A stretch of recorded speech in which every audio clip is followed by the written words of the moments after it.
big dream, spark the fire within. Building business brick by brick to win. Every setback, every climb, shape our hustle, strength and time. Chasing growth and nothing less. This is the journey from scratch to success. Hello everyone. Welcome to From Scratch to Success, where we interview the most successful entrepreneurs about their journey. I'm your host, Jayma, and today we have an amazing special guest with me. Meet Johnathan Amaneddine, Operations Supervisor at AAA City Removalist, where he leverages his expertise in customer service, leadership, and logistics. Balancing work with study, Johnathan's pursuing a Diploma of Business at TAFE Liverpool. He's also a dedicated security professional and passionate about empowering youth through the CBCC Youth Committee. Oh, and he's a songwriter too, showcasing his multi-faced drive and creativity. I am so happy you're here with me today, Johnathan. How are you? I am doing great. Thank you very much. That's good.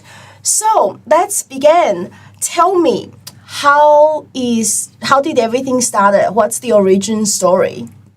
Biggest thing for me, as in the origin, was basically ever since I was younger, always wanted to go off to the military.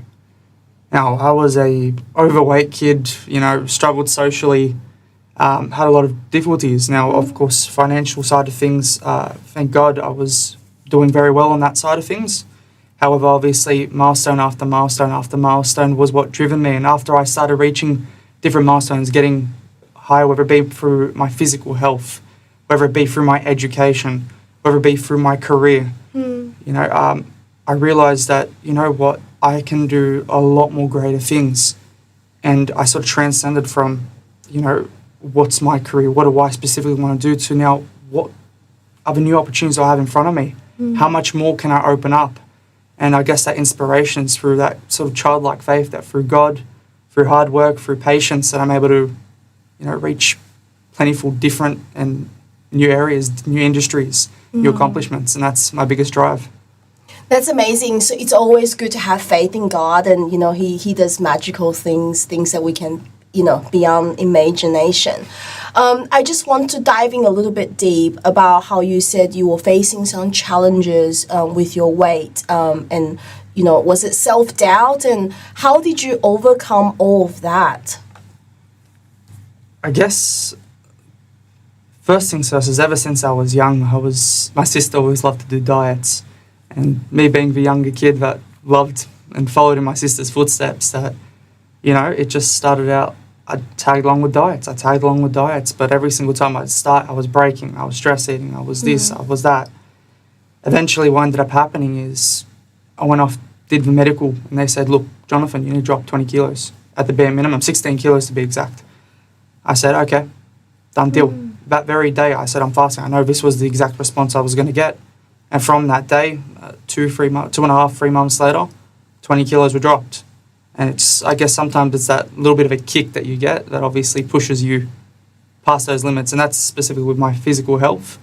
Socially is a lot more of a kerfuffle. I've gone through plenty full of jobs where I've struggled, because ever since I was year 11, year 12, did a school-based apprenticeship doing electrician, and I kind of left it because I realised that's not where exactly I belong. And from there, basically, I continued, I learnt, I guess, persevered through a lot of different scenarios. And I won't say that it's their fault. I've said I've given up on that sort of egotistical point of view. I will take fault on my own that obviously I was a kid that wanted a lot more and didn't want to do the time. And after I learnt that obviously you need to take those small steps, I've been able to not only fix up the social sides of things, but, my ego obviously got put in its place quite a lot of times. But yeah, just enjoyed it that way. And that's basically how I did take those few steps there. And it's mainly perseverance and resilience. Wow, that's truly inspiring, because I just want to say you look great now. You look like you're in a great physical, and mental health state, which is amazing. I want to ask you, Johnathan, who or what inspired you? Most probably would have to be my father. he's the director of AAA City Removalist. He's done 20 years in the industry. And even before then, he came from a similar sort of background where he finished off year 12, didn't go off to TAFE or anything like that until further down the track, where obviously he was required to get some form of a degree, and he went off and doing marketing. And that was probably the biggest thing that also pushed me. Where at one stage that, I was very stagnant, and I said, that's it, I need to do something.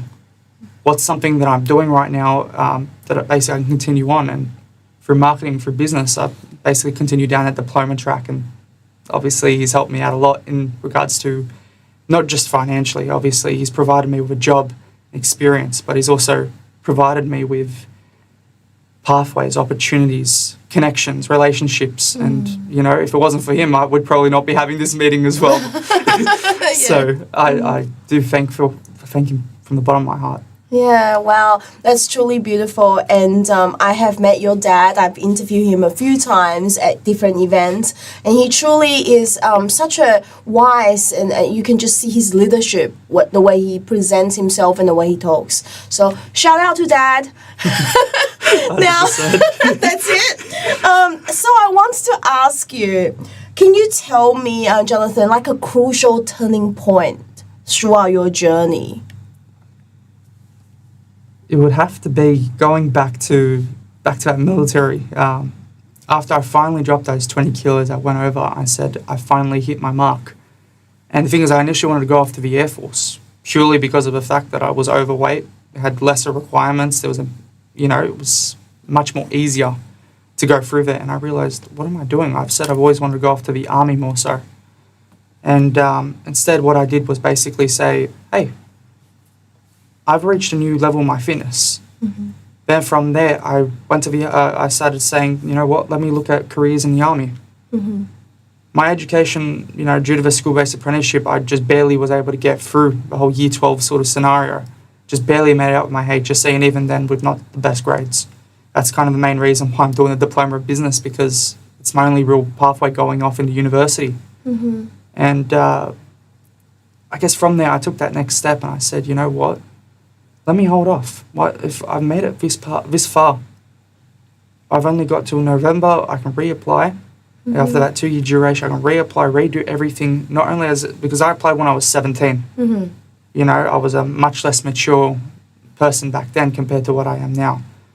And I said in the back of my head, I'm like, look, I can reapply. Let me go back, do a Diploma of Business. Let me go build up my resume more so. And of course, that's one of the biggest turning points where I realized that I can make those accomplishments. I can no longer just look at scraping by, but now looking at something where not only am I proud of doing it, but I'm also proud to make a mention to it. And of course, that pride isn't because of what stereotypes out in civilization or in the social world. It's because of the fact that I could be a songwriter, when in reality it may not be the biggest payout unless you're very, very popular, but you can say it with passion that this is what I want to do. Well, a lot of people, when they, get hit with, a storm or something like that, they sort of fall and they never get it back up. But what you're sharing to me, it's like you just keep going, and that hustle, it's truly amazing. What sort of, gave you that drive to have that hustle? Look, I really don't know how to answer that at all. It's just, if there's a will, there's a way. And I'll keep going back. You'll probably hear me say it too many times in this interview, but God. Lately I've been, I've been having these feelings, gut feelings, instincts, where obviously, I'm just been taking those steps into the unknown and hopefully getting that response back. And not hopefully, but having that childlike faith, saying that if it's meant to be, God will open those doors. If it's not, He's going to shut it straight in my face, and I'm going to keep walking with a smile on my face. That's beautiful, because, we all know that Jesus, God, actually goes before us. He's like the good shepherd. So all the paths that we are walking or we're about to face, He has already gone before us. So it's so beautiful to see that you have that faith. Yeah. So could you tell me, what sort of strategy do you help with your father's business, like to make the business grow? Yeah, so look, obviously doing the hard hours. My job isn't something as simple as jump on a phone, sell. I'm a person that deals with, obviously if there's any concerns, if there's any logistical errors, if there's anyone that has issues, complaints, and these complaints can not straw out because our service is bad. They can be strawed out because of the fact that obviously, you've got people that have life problems. There are so many things that happen out there that is beyond our control. Even just by today, I won't mention any names, but I had a mother that's in hospital get evicted. Her son's trying to organise a relocation and her grandmother's paying for it. No, his grandmother is paying for it. It's, obviously these are things that can create a lot of stress, and moving is listed as one of the top 5 things that are most stressful in anyone's life. And the thing is, we do this on a daily, and we try our absolute best to provide as excellent of a service as possible.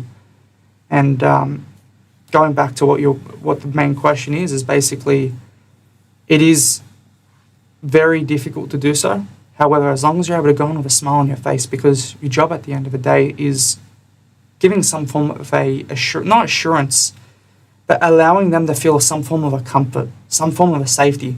And I guess if you understand that you're there to provide a service, you're not there to basically get as much money out of it. There's always give and take in everything that you do, whether it be karma, whether it be give and take, whether it be, whatever you want to call it. But it's as simple as that one, that basically as long as you understand what your role is in your workplace, in your life, in your career, and essentially you're able to, fill that position quite well, and you're able to enjoy your position quite well as well.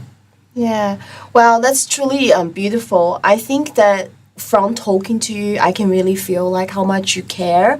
And, at the end of the day, people don't just buy the product, like buy the service. And, I'm sure that a lot of happy clients coming from, AAA Removalist, because I can sincerely feel that care and that nurture that you just want to be there for them. So it's beautiful. It's really beautiful. So Johnathan, tell me, what's your first successful milestone? And that's me going right back to the 20 kilos lost. Yes. Of course, the moment I did that, everything changed. Everything changed. It was the biggest thing I ever had in front of me. I was overweight. I was depressed. I was still active, don't get me wrong, but no matter what I did, I wasn't able to lose it. It wasn't until I took very drastic measures. I did it all naturally. I didn't go and do any surgeries or anything like that. But calorie counting, every time that I'd start slowing down, I was dropping down my food intake. I was dropping down my food intake till the last 2 days. I was 400 grams away from 20 kilos. Wow. And I fasted that last day before I got myself weighed up at my local GP and emailed everything. I'm like, I've finally done it. And it's just, now that it's over, I'm ready to do it again, because why not? We can always go lower. Yeah, wow. No, that's amazing. That's amazing. You'll have to give me some tips about that. Now, Johnathan, was there any lessons so far, like throughout your journey? So this could be, from the beginning through your childhood to now working for your dad. Was there any lessons that you had to learn the hard way? Yeah, it was way too many. Yes.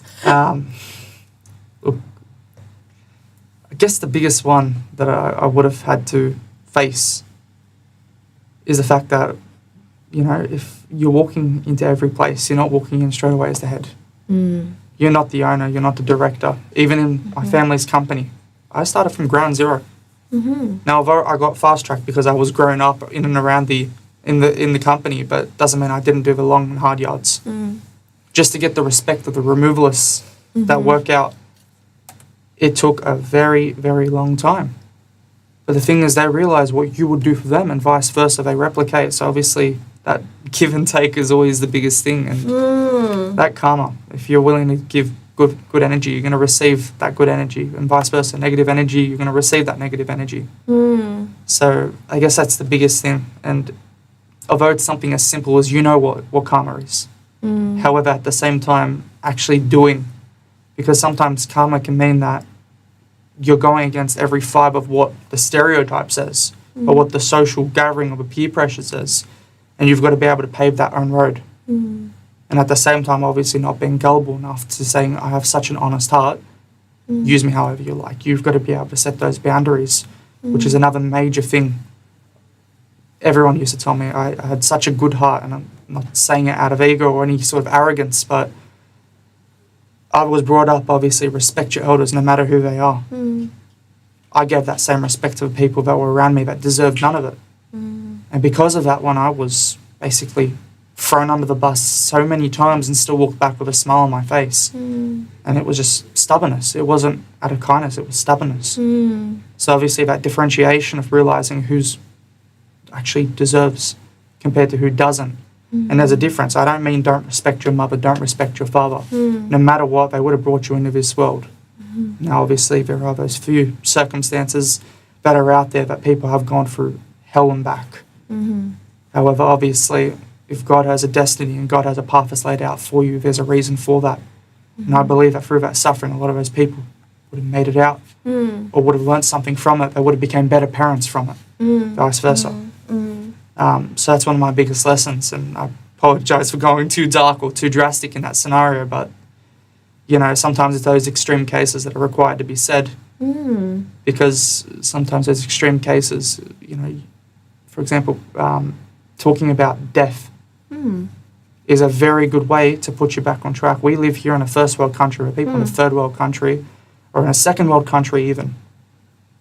Death's a daily life cycle, and it's a real awakener, because through death, through realising what your demise is, the closer you get to God. But over here in a first world country, because we see nothing but success, nothing but work, nothing but hard, I don't want to sound like that kind of person, but we've turned ourselves into gods with a lowercase g, not a capital G. We prioritise ourselves as gods, and that's, you know, it's not something that we should be doing. And obviously that life balance is another question that I'd probably say is something that really helps everyone down those tracks. Wow, so what a profound answer to that question. I truly value your rawness in this conversation, and you are so right, because in the world that we're living now, a lot of times that we think we can do it all, but really you and I both know that you know, without God we can't do anything, right? So I wanted to ask you, was there any habits that you do or routines throughout your day to keep you motivated and to keep that success? Yeah, a very big habit that I do would most probably have to be that the moment I wake up in the morning, I immediately thank God for everything that I do. I immediately say, God, there's something that I need to do. And I don't just say, God, please give it to me. I guess what I'm basically trying to say is I pray every morning. And I don't pray in the sense that I want God to give me whatever I get and I'll sit back on a couch, do nothing. I'll say the exact same things what I said yesterday. I was over at the Youth Committee at the boot camp. Very first show up, we had about 300 students. They had me interviewing both myself and one of my colleagues. Her name's Amani. We were interviewing Muhammad, or MJ. He's the founder. He's the owner and founder of Ministry Barbers. And he came from a very difficult childhood. His parents separated at the age of 5. At the age of 12, came over to Australia, and got expelled from the whole of New South Wales, he was saying. Oh, wow. As in all the schooling systems. So his father sent him back to Lebanon saying, you're going to go learn barbering. Do you like it? He was like, yeah, okay. Sent him. He came back, and through that passion, through that love, through that prayer, he's made many decisions that basically brought him over. And he said it to himself, I want to do this. I want to provide that service. I want to provide this. And through his prayer, he was given clarity. And he never went to a bank to get any loan for his businesses. He said, I don't believe in interest. I do not believe in any interest on payments. And out of the blue, someone approached him, said, I will loan you $100,000. Wow. Pay it back to me whenever you want it. Wow. And after how many years, he basically said, hey, if I really wanted to, I'd give you $1 million right now. You pay it to me when you want to pay it back to me. I'm not taking a single dollar, a single cent extra. And obviously it's those kind of stuff that if you have a belief, and it's not like you're sitting down, you're actually doing everything you can. That aligns you, and that's someone that's another a very successful business owner. And I also empathise with what he said, because only last week I'd reached towards the end of my job search in regards to security. I was trying to look for another job, and I said, I do not want to do clubs or pubs. I do not want to work in alcohol scenarios. I said, I've given up. I've done 3-4 months. I've been searching for a job. I said, I can't. I need to make a phone call today. I'm going to make phone calls out today, but I'm going to, and this was Tuesday last week, but I was going to get myself a job by the end of the day. About 12 o'clock, I've been busy since the morning. I did not have a single time to make any phone calls. Out of the blue, I received a message. A guy I spoke to about 2 months, a month and a half, 2 months earlier. For a patrol job, driving cars around at night time. Wow. Sends me a message. He says, I've actually got a job for you over at the Rose Bay and Point Piper Marina. Wow. And I'm like, as long as there's no alcohol. And I didn't even make a single phone call. And the day before, that night before, I said, God, I've given up. I've given up. I have to get myself a second job. In today's economy, I'm sorry, but we all need money. Yes. And, probably I'm speaking Arabic, but thank God, but, he gave me everything. I was about to say Samhallah, but, Tikla Allah, I should say, which just means that, leave it up to God. Yeah. And in Arabic, isn't it? In Arabic, I've been correct. learning Arabic, so I'll practice on you in a second. Anyway. No problem. Yes.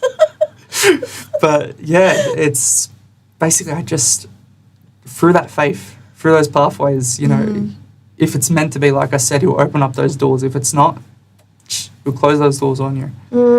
And you just got to take it upon yourself to wake up and keep that smile on your face and believe that God's got you. Yeah, wow, well, very inspiring, and that's good news. So, marhaba. Marhaba. You understand? I do. Anna Ismay J. Ismik J. Yeah. Anna Ismi Johnathan. Wow, so you understand. See, I'm doing good, guys. Don't give me that, but I'm doing very good. I'm learning Arabic. Back to my questions. So, Johnathan, how do you deal with burnout, fear, or criticism? With burnout, fear, or criticism, I will provide a 2-part answer for that one. Perfect. Burning out and fear. This probably also ties back to the habit question that you just asked. What I do is, if I ever have anything that's taken place, whether it be, I'm scared to take that first step, obviously, trust in God, pray to God.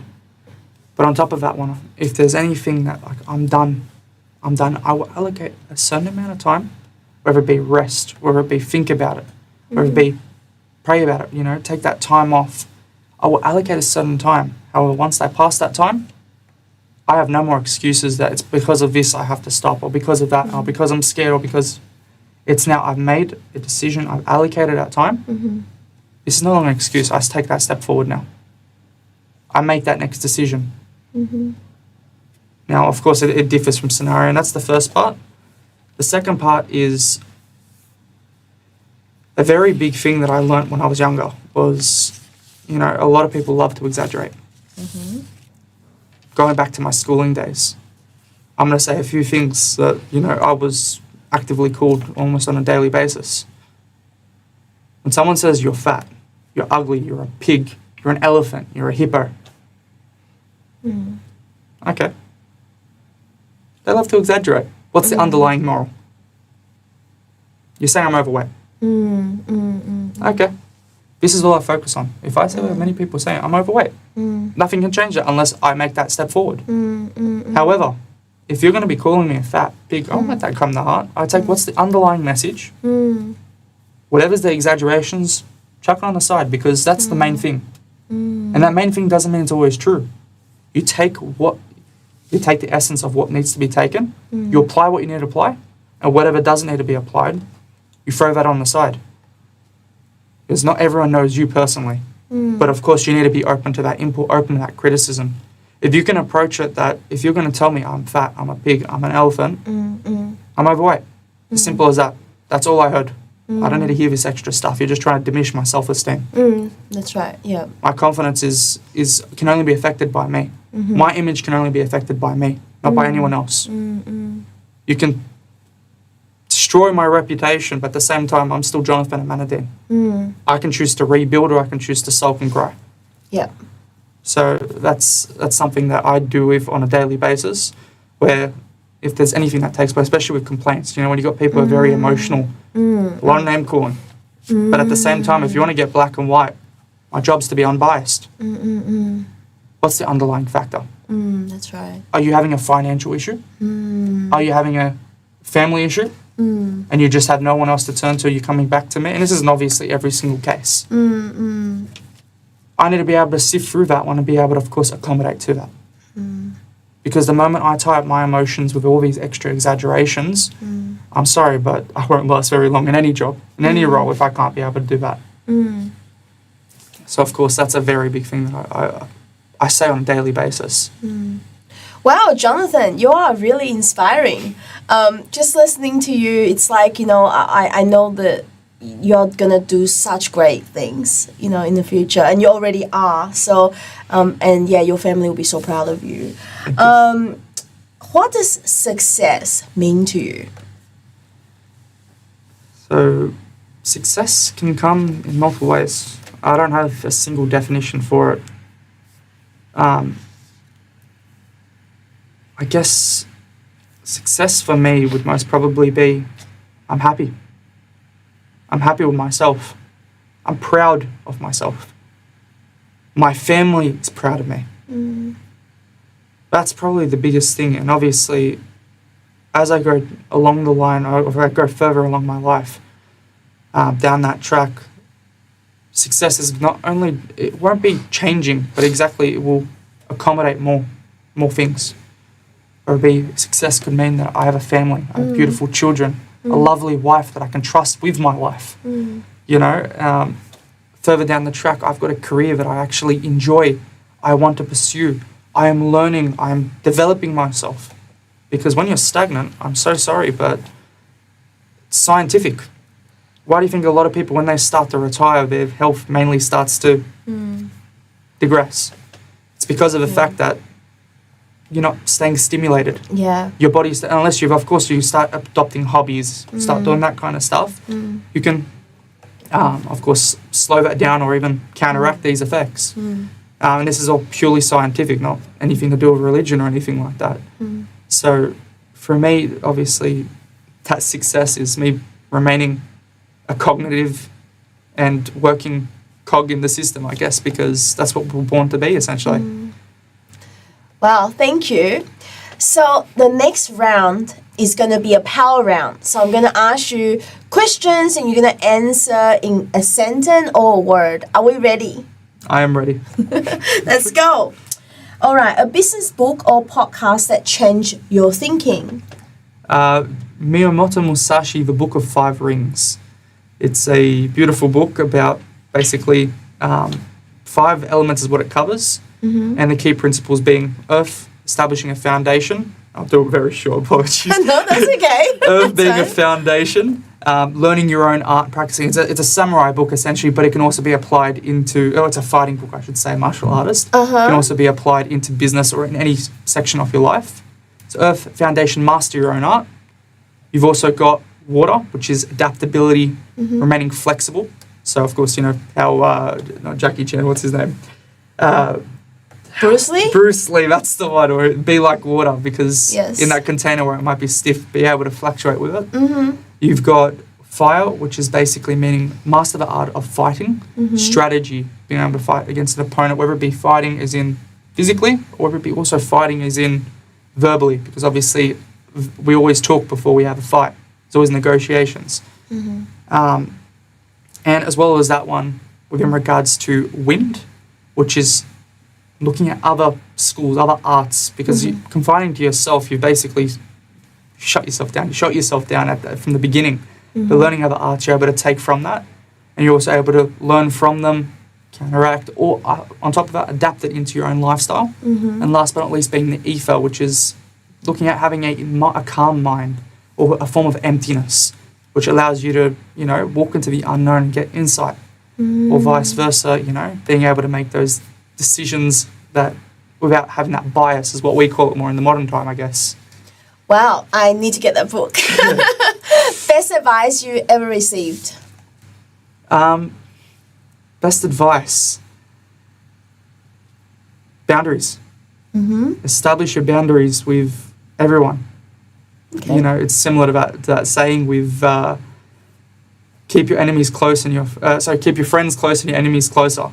But you establish those boundaries with everyone.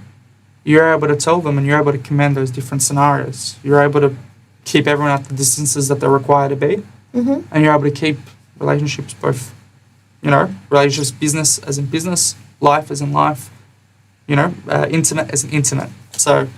Great. What's one thing you wish you'd done differently? Probably prioritised finishing off my HSC, getting that ATAR when I was young compared to doing a school-based apprenticeship, but we all learnt from it. That's right. If you lost everything, what would be your first move? I'll go back to one of my other responses. I'll allocate a time, grievances, sorrow, whatever you want to call it, crying, thinking, meditation. I'll allocate that time, and it's an appropriate time. And after that, make that first step. That's probably the first thing. Just make sure it's nice and secure with what you need to do. Amazing. Now, there's a question I do want to ask. You mentioned that you do music, you write songs. Do you want to tell us a little bit about that? Yeah. Look, I write songs personally for me. I don't write songs to produce or to pass out. I've thought about it. I actually wouldn't mind doing so if time actually permits, but I guess it was more of a output, something I could do to basically clear my mind, clear my emotions, clear my head if I was going through one of those really rough patches. And I don't just write songs, and my main genre of songs, I should say, is faith, God, self-betterment, motivation, that kind of stuff there, where, if anyone's having a hard time, I would actually show them my songs, where it's something where I'm actually showing you a bit of, what's the word? Encouragement? Not encouragement. I'm showing a bit of vulnerability on my side. That's right, yeah. Vulnerability to show that, look, I've gone through my share of issues. You see me as what I am now, but so is everyone else. You see everyone where they're at right now, but you don't look at the hardships they endured. So, within regards to that one, me personally, I love to share with those people that are obviously having those difficult times and tell them, look, well, there's always faith. Doesn't mean my stuff is going to be best. And going back to that book, where earth, foundation. Foundation doesn't mean that, it's whatever you're walking upon, it's not just restricted to that. But it means, what are you good at? Focus on that one rather than focusing on stuff that you're not good at.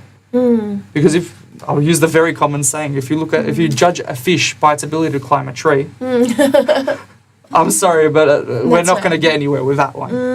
Take that path that that obviously you enjoy, you're good at, master that. Because at the end of the day, if you're good at what you do, there's no changing my mind. If you're good at what you do, you're going to be good at it. Yeah. There's no other aspect to it. And if you master it, it just means that you've got something under your belt that you can use at any time. Wow, thank you for sharing. And you'll have to share the songs with me sometime. I would love to listen to it, yes. So what's next for you, Johnathan? The next thing for me is currently I'm biding my time, doing the hours, doing the grind is what everyone likes to say. I'm still 19 in all fairness, so basically I've got a whole life still ahead of me. And the biggest thing behind that is I want to develop my education. I want to make enough money so if I do have a missus or anything like that in the future, I do want to make sure that I'm a provider. Not someone that's going to be saying, please give me the money. It's something that's basically saying I've made a name for myself. Yeah. Which is something that, as much as I love my father, I want to tell him all the time, I want to do stuff independently. I don't want to be listed as your Johnathan Amaneddine, son of David Amaneddine. As much as I love my father, I also want to be saying, David Amaneddine, director of AAA City Removalist, Johnathan Amaneddine, led his own path, his own asterisk beside that one. And it doesn't mean I'm leaving the company, of course. It's something that I would love to also pursue. But if it means that I can branch out, I would also love to do that. Wow, that's truly amazing. Jonathan, how does viewers get in contact with you or AAA Removalist? Well, if you're able to get in contact with AAA City Removalist, you get in contact with me. Yes.